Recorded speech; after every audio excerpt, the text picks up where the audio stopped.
Hi, it's Vince here, another Grow Joe. I know this is an impromptu one and we're not locked down, but we have a day when we can't go to school, so I thought I'd show you my allotment. It's very overgrown now, and believe it or not, I'm not bothered. This is just how I like it this time of year. Everything's been picked, it's ready for the rotavator with a nice dry day, and it will chop all these bits and pieces up. The perennial weeds you need to dig out, which is like the docks there and the comfrey, but almost everything else can be minced up and stuck back in the soil, and it'll add some humus to the soil.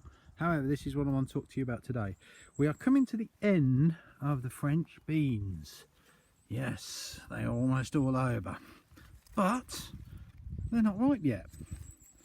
We can't get the beans out. What are we going to do? Where's next year's seed going to come from? I'll tell you what we're going to do, if I can do this, because I'm all on my own today. I've got no able assistant. So what we're going to do is cut them off. See me coming in with the secateurs. Da, da, da, da, da, da. There you go. Trim them off at ground level. Hold on, there's two there. So let's get them done. There. And these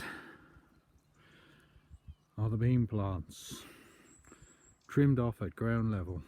Now there's a couple of reasons why you should do this. One, these are going in a shed somewhere and they're going to dry out. The whole plant. Don't bother picking the beans off, they only go mouldy. Dry the whole plant. And believe it or not, if they're not ripe, they won't grow anyway.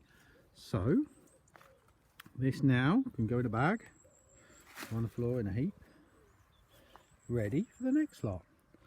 But I'm left with the roots in the ground. Roots in the ground, roots in the ground, there we go, roots in the ground. See them, which is perfect because these roots, and I'm just going to pick one up and see if I can show you. Doo-doo-doo. Be better off pulling up the whole plant, I think. There we go. There's a root, there's a root. Jolly good. Now these have nodules on them. You can probably just see some sorts of nodules growing on them, but the nodules are very tiny.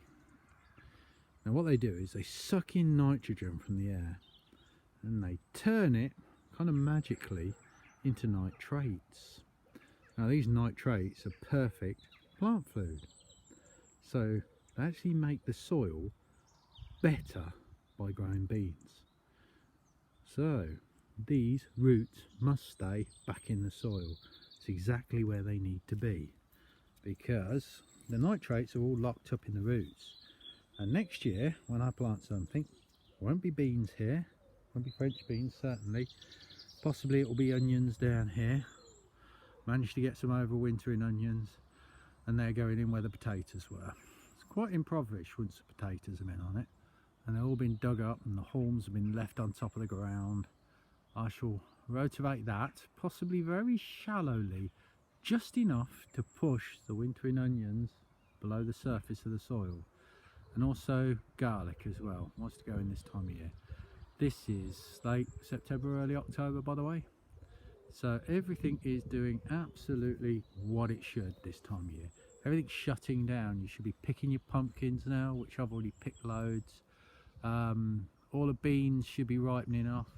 The runner beans, well, and the bolotto beans, they've cropped well, but I don't like the darn things, so you know, I'm not that bothered. All I'll do is collect some seed for next year, and then everything's ready for the rotavating, which hopefully will get a dry day in October. Nice crisp cold day, and we can chop all this rubbish into the ground. And I've still got some deep digging to do the other side of the allotment, and that's to get rid of all the perennial weeds. But there's certain weeds that we really want to fish out now. We're coming up to, there's certain of the bindweeds. So if you've got your plot like this, by all means trim it, but take the bindweeds, trace out where the roots come from and dig them out. They look like loads of white spaghetti, and you really want to get as much out of that as you can. Another thing we can talk about, seeing as we're here, we'll go over past the potatoes. By the way, that's all apple pomace, which is made when I squeeze the juice out of my apples.